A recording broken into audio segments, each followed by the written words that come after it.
Hi guys, welcome back to the channel. Today's video is Americans don't do sorry. Here's why. It's another Lost in the Pond. Here's links in the description as always. Please like and subscribe. This video, you might want to do it at the end if you've liked it, but please, it would mean a lot if you could spend a second just doing that for us. Let's get into it. Americans don't do sorry. I'm not sure why. Lawrence is going to tell us. Action. Hello, I'm Lawrence and I'm on a quest to uncover all of the memos that Britain and America lost in the pond, and one of those memos pertains to apologies. Recently, I was at the hairdresser getting my hair cut and my beard trimmed, and in the process of that, I got an irritation on my neck where the razor had been. This isn't something that usually happens, and all is forgiven if you are watching. But there's something about that moment that stood out to me. My hairdresser, my American hairdresser, said, "Oh my God, Lawrence, I'm so sorry," but in an American accent. And I said, "It's fine. My job only requires me to go on camera in front of hundreds of thousands of people. Don't worry about it." But the thing that stood out to me is the fact that she said sorry. Because one major difference that I've noticed between living in Britain and living in the United States is that on this side of the pond, you hear that word less. And in this video, I'm going to take a look at why that is. Subscribers of this channel will know that I make no apologies for the content that I put out, even though most of the time I should. And if you're not yet subscribed yourself, do that now. And here, please. In the meantime, here's why Americans apologise less than British people.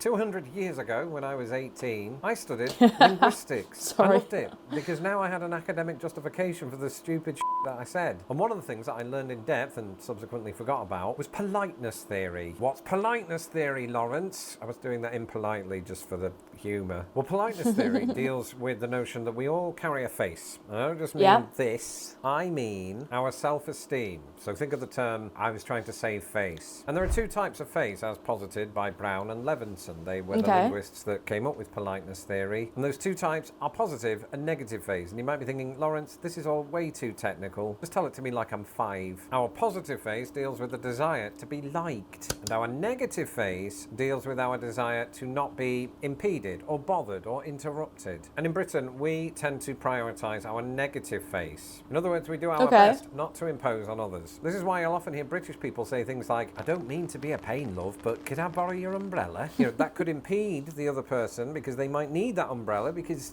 they live in Britain. And so British people go in there with that verbal acknowledgement that they might be impeding them, putting them out, by using phrases like, "I don't mean to be a pain." It's apologetic language before you've even really committed anything worth apologising for. We'll sometimes go out of our way to commit a face-threatening act against a person's positive face, their desire to be liked, by using insulting language toward even our friends. "Stephen, you big twat, how are you doing?" This isn't something that happens very often in America, but that's not to say that Brits never tried to save positive face. Like, "I'm sorry, mate, but that was bang out of order."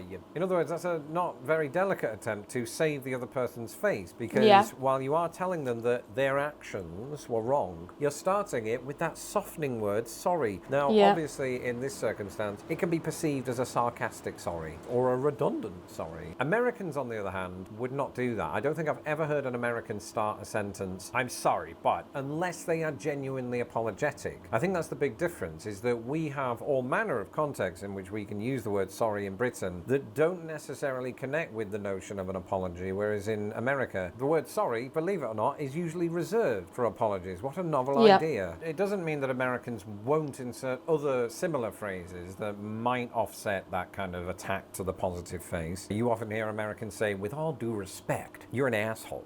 At least that's the Americans I speak to. But the American priority is really toward positive face, the desire to be liked. Whereas avoiding crossing that line into imposing on your negative face is not such a big deal here. I mean, I've said this before, you could be walking down the street and somebody says hi because they're trying to be nice. But in Britain, you know, this is less common just due to that cultural belief that we don't infringe on people's privacy or privacy, even if they are out in public. And this crossed my mind earlier when I was just scrolling through YouTube Shorts and an old Harry Enfield sketch came up. Harry Enfield is a comedian in Britain who had a comedy show, and in a sketch that was called something like "Americans visiting a British restaurant. You know, they walk in, these Americans just waving at everyone in the restaurant saying, hey, good morning, how are you? An American wouldn't actually do that, or at least I don't think so. But it was just sort of playing up that stereotype that Americans will talk to anybody, sometimes without that regard to imposing on the negative face, because culturally they just don't have that as much here. Another good example is I'll be walking down the street with my wife, and if she sees a woman who's wearing a pair of heels that she likes, she says, give me those heels now. No, she doesn't do that. She says, oh my God, I love those shoes, but in an American accent. Yeah, so like in Britain, we would just not even speak to people unless somebody said hi. I think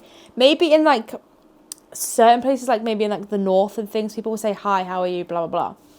But I don't think like you'd ever just say to a random stranger, like, I like your shoes or something. I think people are quite, I don't know, maybe like reserved, I guess.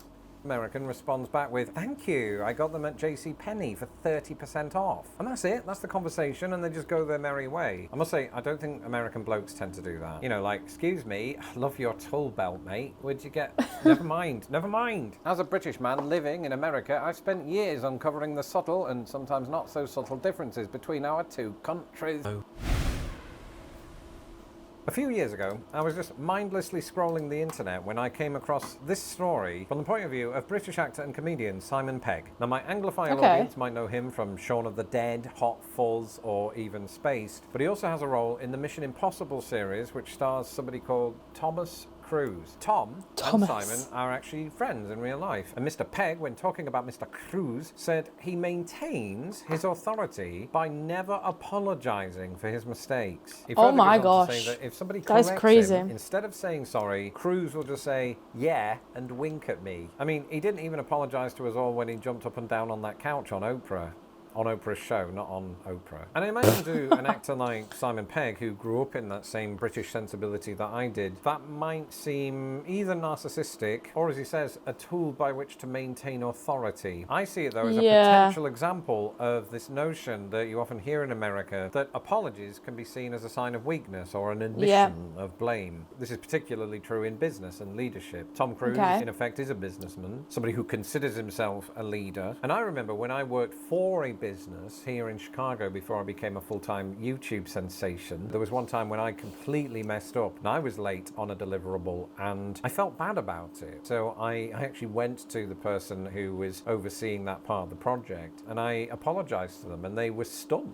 This was an American person. They just hadn't heard somebody utter the word sorry in the workplace before. For me, it felt like I was hopefully displaying integrity by owning that mistake, but also to try to correct it. So you might be thinking, Lawrence, does all of this mean that British people care too much and Americans don't care at all? No, since I left Britain, I've also left behind those so-called redundant apologies. I think I've been influenced by the American way of doing things, the more direct approach to things. I no longer use phrases like, I'm sorry, but. I think that in some ways, you know, Americans are onto something, because if you are using the word sorry every other sentence, like I used to do in Britain, sorry has the potential to become redundant when you are genuinely apologetic. It almost becomes meaningless at that point because you have a reputation for using the word sorry in places where you're not. On the other hand, do I think that apologizing shows weakness? No, I think it shows strength. Yeah, in fact, that's what this colleague said to me. It takes a lot to admit that you have weaknesses, to say it out loud, because most of us, I don't know that we're actually capable of it. I mean, I'll be honest, most of the time I'm not capable of it. When you have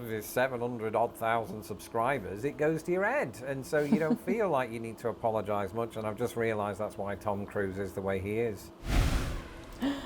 Links in the description as always. I think from a British point of view, maybe as well, like, I feel like in Britain, it's kind of rude to not apologise if you do something wrong. Yeah, but it's just different places have different ways of doing things, isn't it? I'm sure there's things that we probably do that you find rude. Yeah, it's crazy world that we're same language, but not the same language at the same time. Smash that like button, guys. Smash that subscribe button, and we will see you in the next one. Have a fantastic day.